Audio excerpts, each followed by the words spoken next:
Hey, good morning. Thanks for joining us. I'm Joe Rohde, the high school pastor. Today, we are in part 2 of our series, When God Shows Up, following the story of the Old Testament prophet Elijah. But before we hear from Pastor Jeff, we're going to have a brief time of worship together. Feel free to sing along or just listen to the words. Whatever it looks like for you, thanks for being with us this morning.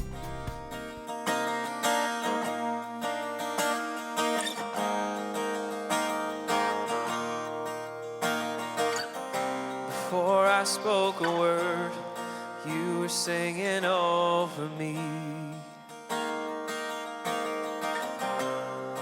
You have been so good to me. Before I took a breath, you breathed your life in me.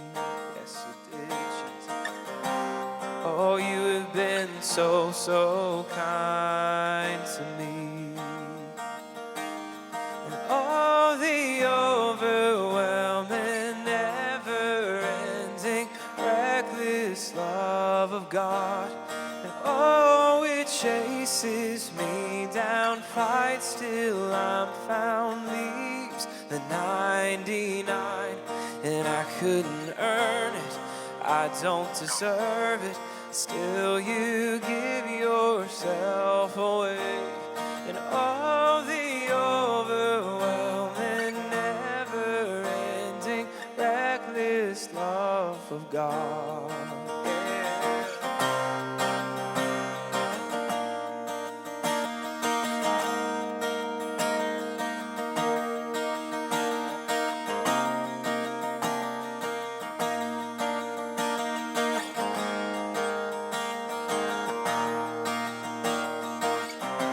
When I was your foe, still your love fought for me. And you've been so good to me. When I felt no worth, you paid it all for me. Yes, you did. And you have been so kind to me. Yeah. And oh, the overwhelming, never-ending, reckless love of God. Oh, it chases me down, fights till I'm found, leaves the 99, and I couldn't earn it, I don't deserve it. Still you give yourself away. And all the overwhelming, never-ending, reckless love of God. There's no shadow you won't light up, mountain you won't climb up, coming after me. There's no wall you won't kick down, lie you won't tear down, coming after me. There's no shadow you won't light up, mountain you won't climb up, coming after me. Yeah. There's no wall you won't kick down, lie you won't tear down, coming after me. And oh, the overwhelming, never-ending, reckless love of God. And oh, it chases me down, fights till I'm found, leaves the 99, and I couldn't earn it, I don't deserve it. Still you give yourself away. And oh, the overwhelming, never-ending, reckless love of God.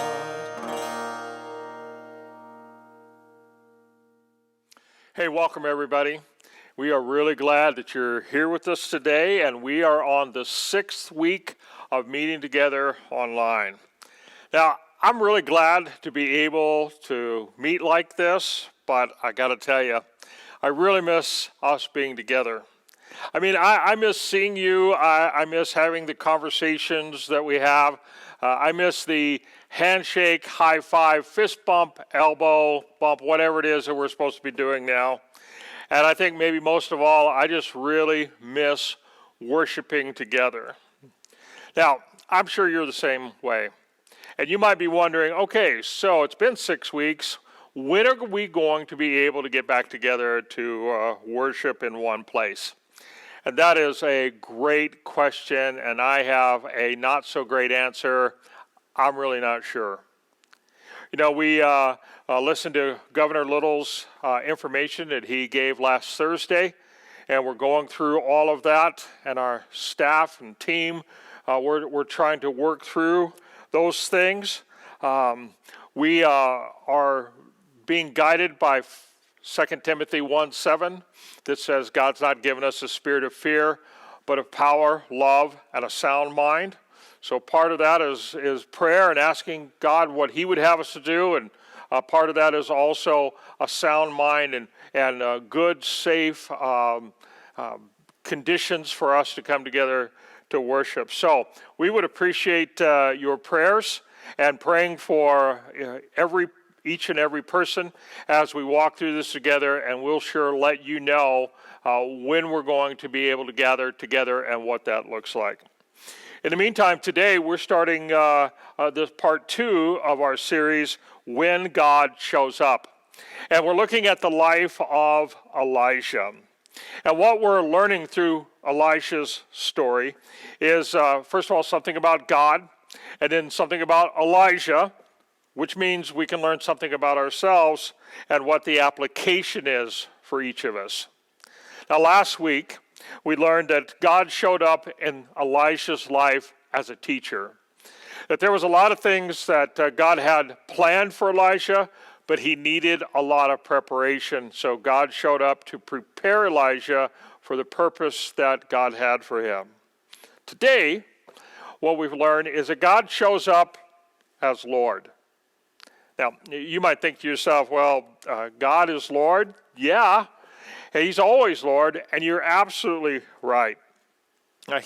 God is Lord independent of me. God is Lord independent whether I confirm that or not. We don't take a vote on that. I mean, God is Lord. But every once in a while, God grabs the attention of our nation.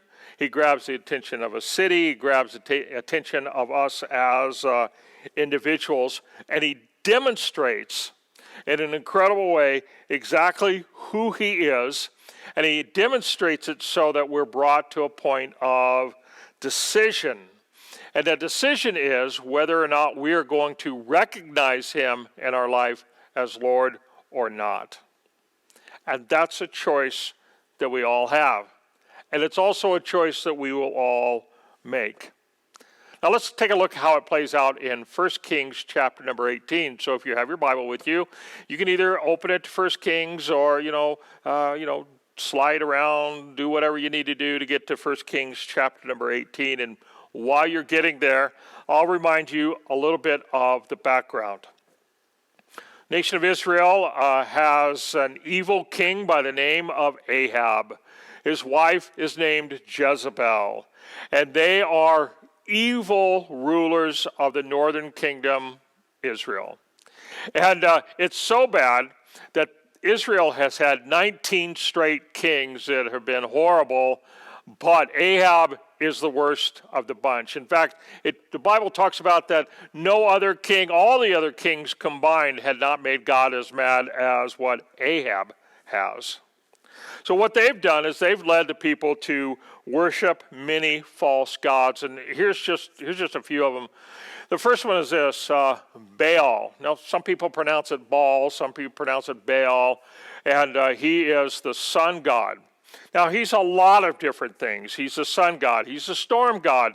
He's a god of fertility. And sometimes he's even mentioned in plural, the Baals, because every community had their own god that they acknowledged as Baal.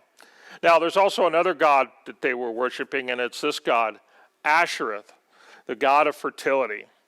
Now, These gods are so bad that I don't even want to go into the description of the things that were done in worship to these gods. But boy, it is awful. The nation of Israel had worshiped these false gods. And they'd worshiped these false gods for a long period of time. And I don't know, maybe the question comes in your mind, and why? I mean, why would the nation of Israel worship these false gods? And there's probably a lot of reasons, but I think one of the reasons is in the heart of every person, there's just this little bit or a lot of rebellion. We want to make God in our own image. We want to worship who or what we want to worship. And here's the thing about any false god, whether it's Baal or Ashtoreth or whomever it may be. Take a look at this. Any false god promises what only the true God can provide. I mean, there's a lot of promises that false gods will make, but at the end of the day, they can't come through. It's only what the true God can provide. Now, you think about that for a second. I mean, if we decide who we're going to worship or what we're going to worship, if we decide to worship money, for example, or possessions, and what we think is that our money and possessions will provide security, well, it does until it doesn't. I mean, I guess in the short term, you might think, well, I've got X amount of dollars in my bank account, and that's going to provide me some security. But we all come to a point in time where that money doesn't provide any security at all. It can't buy us what we need. I mean, what happens if somebody gets really sick? What that false god of money promises, only the true God can provide. I mean, what happens if we decide we're going to worship a person? It may be our spouse or our kids or someone that we're really close to, and the promise is that somehow they will provide fulfillment in our lives. Well, I mean, it does until it doesn't. I mean, certainly relationships are fulfilling, but sometimes relationships don't turn out like we thought they would.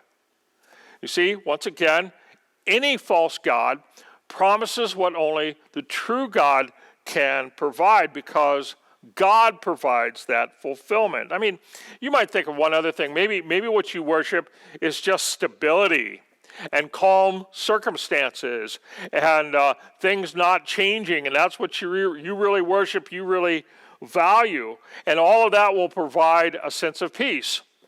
Well, once again, it does until it doesn't, because nobody can guarantee calm circumstances and no change. I mean, we are all really aware of that right now, and it's only God who can provide peace. So before we dive into this story about Elijah, let's just set this up as something that's a foundation to this message. Look at this.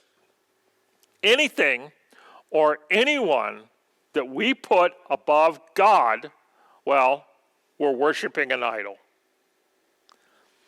Now, sometimes we really have to think through that, because we think of an idol as being a stone statue or something that we might have, somewhere, and people bowing down to it, and it doesn't have to be that at all.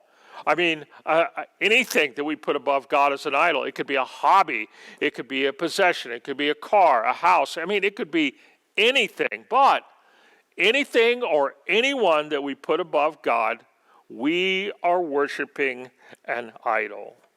So, this is a big deal, right? In Exodus chapter 20, verse number 3, this is the first of the 10 Commandments. It says, "You shall have no other gods before me."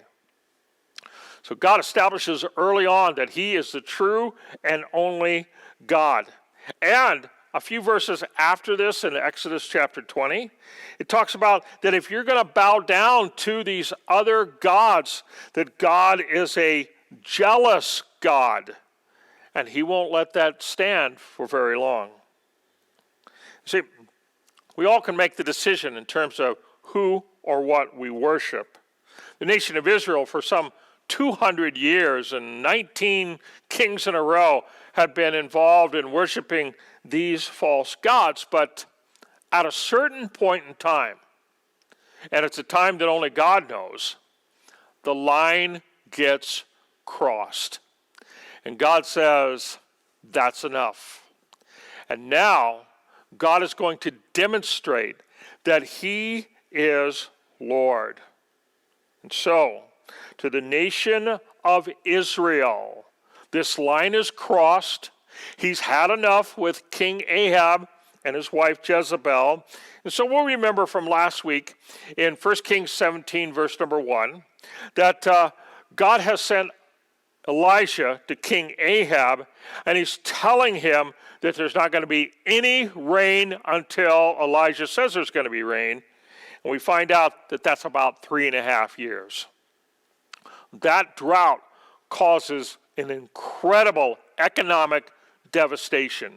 I mean, crops fail, water dries up, it's a famine, people's reserves are exhausted, and frankly, there's a lot of death as a result of what has happened.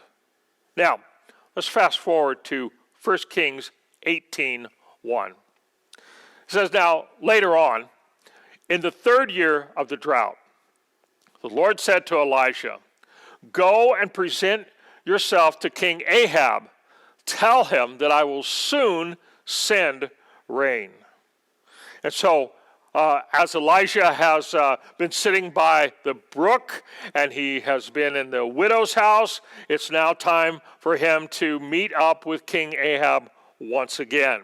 And on his way to meet King Ahab, Elijah runs into Obadiah. And Obadiah is a servant of King Ahab. And so what Elijah does is he tells Obadiah, hey, let King Ahab know that I am here to see him. Now, you just got to know that Ahab is no fan of Elijah at all. In fact, look what verse number 10 says. It says, for I swear by the Lord your God that the king has searched every nation and kingdom on earth from end to end to find you. And each time he was told, Elijah isn't here, King Ahab forced the king of that nation to swear to the truth of his claim. Now, the reason why Ahab was looking with such intensity to find Ahab was not to give him an award. It was probably more like to give him a sword. I mean, Ahab hates Elisha, and he's been looking for him. And even though Obadiah tells this to Elijah, it doesn't stop Elijah from going to see King Ahab and delivering this message. And so they find themselves in each other's presence. It's face to face and nose to nose. And you could cut the tension with a knife. And here's what verse number 17 says. When Ahab saw him, he exclaimed, so, is it really you, you troublemaker of Israel? Now, I've wondered exactly how this was said. You know, it'd be great to have the audio portion of the Bible. So I wonder if this was said with just a lot of anger, you know, and hatred. So is it really you, you troublemaker of Israel? Or maybe it was said more to kind of demonstrate to the audience something more like this. So is it really you, you troublemaker of Israel? Well, however it was said, I mean, Ahab is ready to get rid of Elisha as soon as possible. In fact, when it says troublemaker of Israel, that word in the Hebrew occasionally is used for the word snake. And so I don't know if Ahab is a little bit frustrated and he's just oh, you're finally here. I finally found you. And he's not quite sure what to say. And the only thing that comes out is, man, you no good, low down snake in the grass. You are the problem. You're the reason why we are where we are at. But regardless, these are not best friends. How about verse number 18? I have made no trouble for Israel, Elijah replied. You and your family are the troublemakers, for you have refused to obey the commandments of the Lord, and you have worshipped the images of Baal instead. So, instead of Elijah taking on the accusation that King Ahab had made to him, he said, oh yeah, there is a root cause for all this trouble, but it's not Elijah. It's actually you, King Ahab, and your family, and your family's idolatry. That's why all of this is going on. That's why there's been a drought in the land. That's why there's a famine, because instead of obeying the commands of the Lord, you have worshiped the images of Baal instead. You know, that brings us to kind of an interesting thought. That any time that we get away from worshiping the true and living God, and we decide for whatever reason that we're going to put something or someone ahead of God, well, that decision has consequences. And that decision is not just limited to just where I'm at or just to me. It ripples out. And it ripples out to people who are innocent. It ripples out farther than what we think it will. And it ripples out without us being able to have any control of where the consequences of our decisions end up. Ahab is the root, he is the troublemaker of Israel. Now, here's something else I think that we can pull away from this. And sometimes when it's us, we don't want to hear this, but look at this. People get mad and defensive about certain topics. Now, have you ever come across someone who's a little mad and a little defensive when you bring up something? Well, here may be the reason why. When they know they're guilty. I think that explains a lot about King Ahab's attitude toward Elijah. I think it explains a lot in terms of what's about to happen. Yeah, he's angry and he's defensive, and he knows that he is guilty. The problems that are here, things that are our mess, well, it's not me, it's your fault.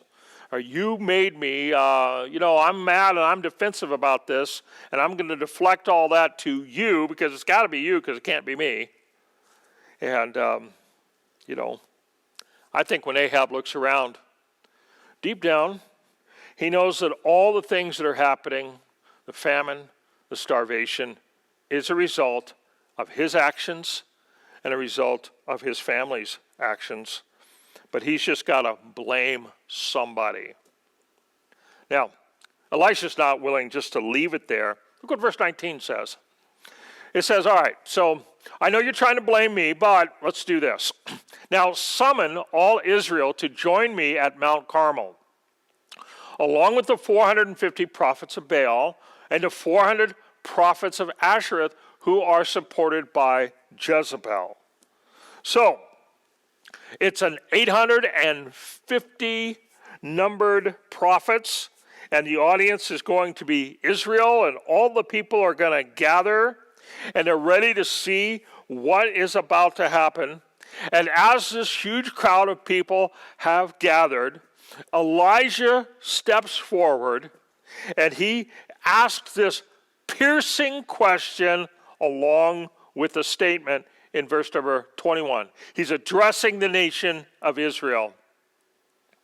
So that Elisha stood in front of them and said, how much longer will you waver, hobbling between two opinions? Wow. It's a challenge to the nation of Israel.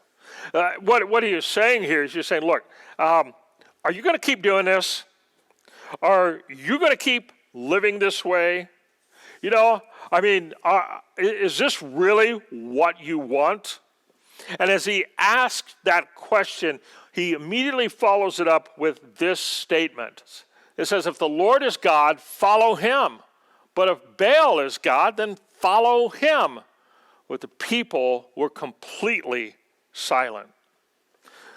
this nation of Israel, for a lot of years, they'd been wavering back and forth and trying to live in both worlds. It's like they were at some kind of buffet where, hey, there's a little bit that I like over here and a little bit that I like over here, and I sure don't want any of this, and so I'll just kind of do what I want. Now, this word hobbling, it means that it means to limp. It means that, you know what, they're just kind of barely walking over here and then walking over there. And when you do that, when you decide that you're going to try to live in both worlds, you can do that for a while, but it will never work out. It never works out in any kind of relationship. Can you imagine if you decided that your husband, your wife, the person that you really care about, that yes, I'm going to love you, but I'm headed this way, and kind of back and forth. No. Here's what you're going to find. You're going to find yourself kicked to the curb, and somebody is going to tell you to quit playing games, man. It is time to get serious. You have to make a decision. And here's the decision point. If God is Lord, then follow him. If Baal is God, then follow him. And this is a question, well, you know what? We all answer this question, and here's a question that we all answer. Who's in control of our life? I mean, look, for the children of Israel here, they've answered the question. They're wavering back and forth is their answer. I mean, look, who's in control? Someone or something is in control of your life. And look at this. God and can't be in control of our lives. Now, I don't know what you might put in this blank, but whatever it is, God's not going to share that with something or someone. You can't do both. You can't say, well, God is Lord, but my hobbies are Lord, or my house is Lord, or my car is Lord. I mean, you can't do that. It just doesn't work that way. God and whatever it is can't be in control of our life. And these questions are questions that we answer every day. I mean, I think as followers of Christ, there are times that, we want to acknowledge God. Yes, he's Lord of our life, but we still want to do what we want to do. I mean, it's a little bit like if we wanted to reword an old, familiar hymn, it would be this. Some to Jesus I surrender. Some to him I conditionally give. Now, if you're familiar with this song, why don't you, and whoever is in the room with you, why don't you just sing this first part of this song all together? Hang on, okay, I'll wait. Okay, that's probably enough, but you get the point. We can't just surrender some and have God to be the Lord of our life. I mean, we want all the blessings, we want the stuff, we want the answered prayer. We sure don't want to go to hell, but we want all that many times without giving up anything. We want to receive, but we don't necessarily want to give. Now here's the way it's put in the New Testament, in James chapter number 1. It says when you ask him, in other words, when you're praying to God, be sure that your faith is in God alone. It's not shared, right? Do not waver. Oh, remember? For a person with divided loyalty is as unsettled as a wave of the sea that is blown and tossed by the wind. Such people should not expect to receive anything from the Lord. Their loyalty is divided between God and the world, and they are unstable in everything that they do. You know, when we're back and forth in our loyalty to God, and we're expecting answered prayer, you can't be too surprised that it doesn't happen. That divided loyalty that we have, well, it ripples into everything that we do. Maybe you're wondering in this time of your life, maybe you're wondering why things aren't exactly working out like you want them to work out. You might think, well, why are things so hard and everything seems to be uphill and I'm fighting 100-mile-an-hour headwind? Well, I don't know if this is the reason, but it sure might be worth checking out. Are you experiencing that instability because you have a divided loyalty between God and the world, God and something else? Elijah, if he was standing before us today, would he be calling us out? Would he be wanting us to make a decision between following God and following stuff? And as he stood before those thousands of people that day, and he made that challenge, and he told them, hey, if God is God, then follow him. And if Baal is God, all right, follow him. But do something here. Here's their response. But the people were completely silent. I mean, with an opportunity to respond, all that's heard are crickets chirping. This opportunity that they have, I mean, it's like, okay, we heard that, we understood that, but we're good. I think what we'll do is just stay where we are. I think we're okay. And you know what happens to us is that what is abnormal becomes normal over time. Because things weren't good. I mean, they had suffered years of drought. There was starvation. Every family had been affected. And God is now trying to get their attention. There's a prophet of God standing before them and issuing this challenge. And what they're deciding to do at this moment is just to stubbornly stay where they are. And they waste time. And they waste opportunity. And they waste blessings that could be had. And how much hurt is caused because they don't want to say anything. I'm wondering, if we have something in our lives that is taking the place before God, is it worth holding on to? Some lousy idol, some poor imitation of God, has that produced satisfaction? Has it produced peace? And the answer that they're giving right now about being silent and uncommitted and remaining in the neutral zone, well, that's not where God's going to leave them. Because what is about to happen in the next few verses is one of the greatest miracles, one of the greatest stories of the Bible. But before all of that happens, here is the question that Elijah asked the children of Israel. He said, look, if the Lord is God, then follow him. But if Baal is God, follow him. So here's the point of this story. And it's the point of our story with God. Elisha has come before the nation of Israel, and he's asking them to make this decision. And we'll skip forward just a few verses. Look at verse number 37. In Elisha's prayer, he says, "O Lord, answer me. Answer me so these people will know that you, O Lord, are God, and that you have brought them back to yourself." Here's what we know about God. God goes a long way to get you to come back home. When we wander, we decide to follow someone else, we decide to put something or someone ahead of God in our life, he goes a long way to get us to come back home. Here's a question for all of us today. Who have we been following?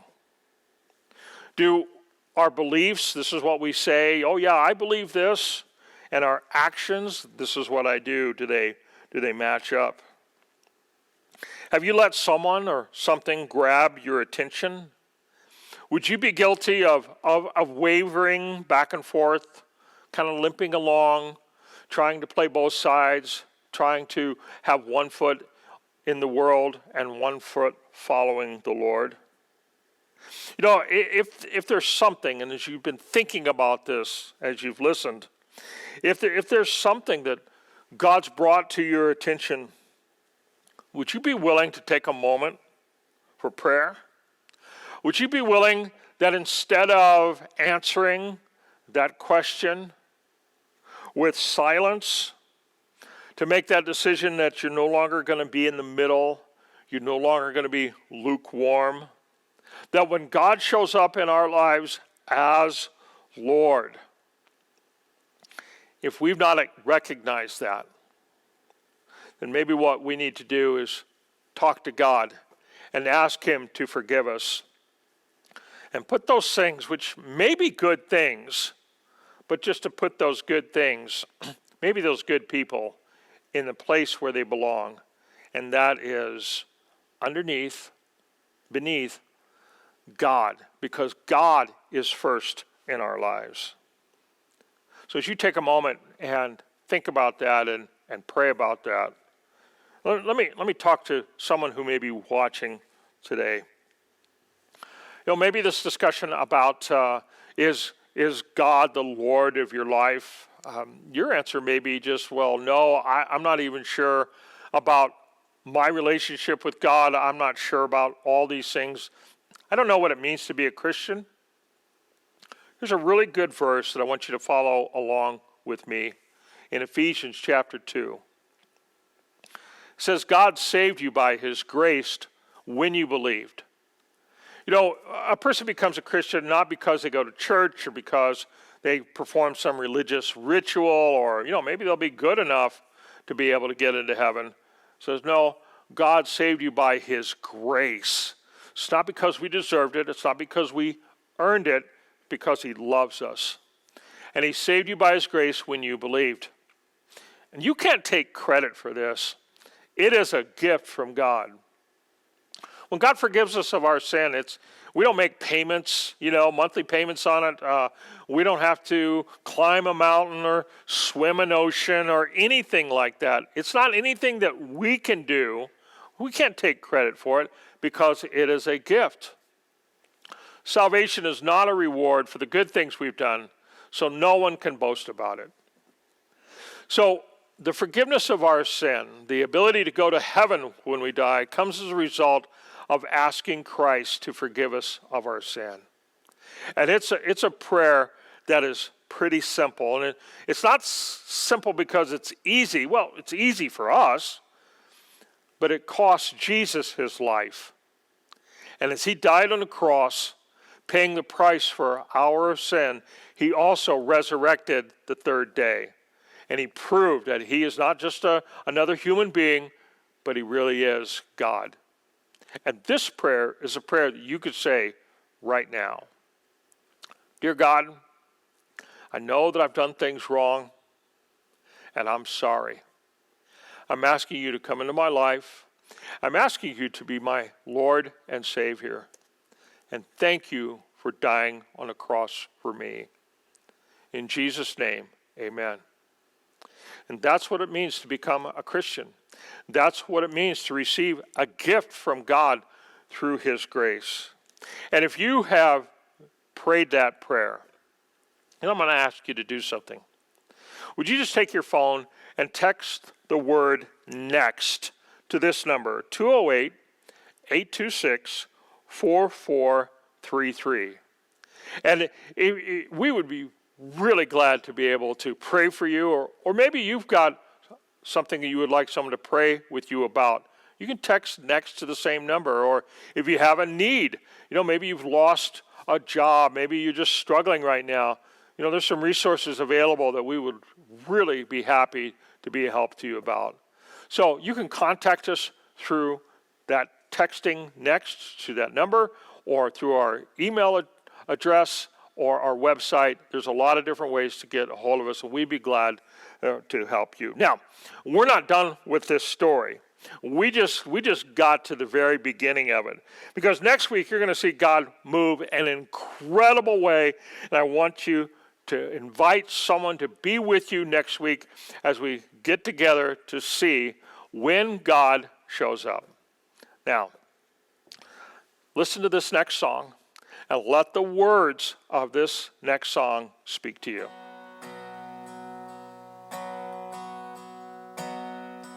You are here, moving in our midst. I worship you. I worship you. You are here. You're working in this place. I worship you. I worship you. 'Cause you are the way maker, miracle worker, promise keeper, light in the darkness. My God, that is who you are. You are way maker, miracle worker, promise keeper, light in the darkness. My God, that is who you are. 'Cause you are here, you're moving in our midst. I worship you. I worship you. You are here, and you're working in this place. And I worship you. Oh, I worship you. 'Cause you are the way maker, miracle worker, promise keeper, light in the darkness. My God, that is who you are. And you are the way maker, miracle worker, promise keeper, light in the darkness. My God, that is who you are. Even when I don't see it, you're working. Even when I don't feel it, you're working. You never stop working. You never stop working. And even when I don't see it, you're working. And even when I don't feel it, you're working. You never stop working. You never stop, yeah. You are the way maker, miracle worker, promise keeper, light in the darkness. My God, that is who you are. Oh Jesus, you are the way maker, miracle worker, promise keeper, light in the darkness. My God, that is who you are. Yeah. The way maker, miracle worker, promise keeper, light in the darkness. My God, that is who you are. Won't you sing this with me? Come on. The way maker, miracle worker, promise keeper, light in the darkness. My God, that is who you are. Yeah, yeah.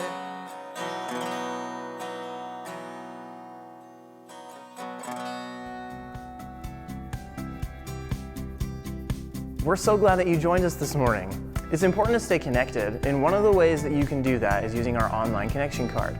You can find the link for that below in the description. You can use that to let us know it was your first time with us, that you have a prayer request, or even that there's a need that needs to be met. Thanks for doing that. Another way to stay connected is to study God's Word together. We're going to start 2 new YouVersion Bible plans so that you can do just that. Just text the word study to the number 208-826-4433. At Bridgepoint, missions is a big deal. As you know, we have several missionary partners both locally and around the world.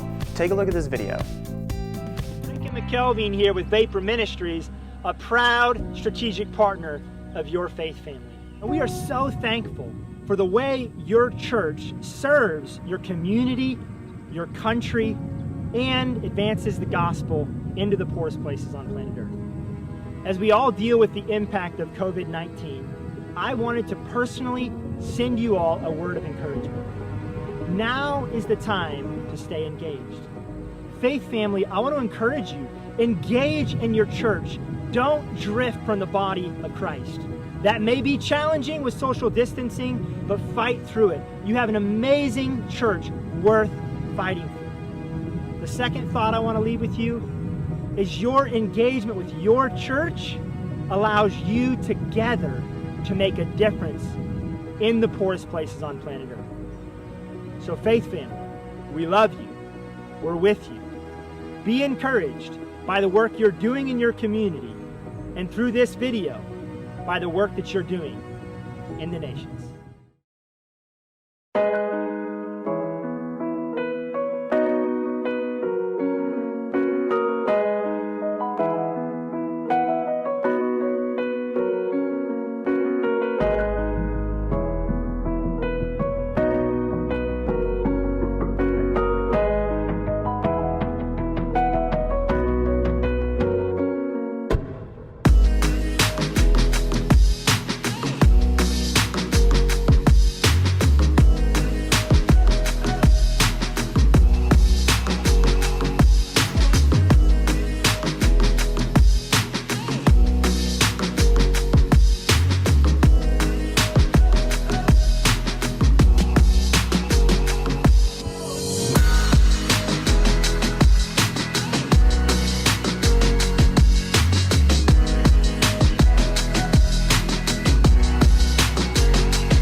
Our ability to support organizations like this that take the gospel around the world is only possible because of your generosity. And there's a number of ways that you can be involved. One, you can get on your Church Center app and just click the Give tab.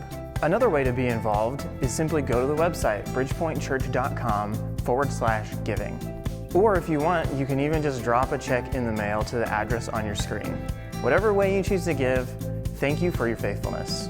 Thanks for being with us this morning. We want to invite you to be back with us at 11 a.m. next Sunday. Have a great week.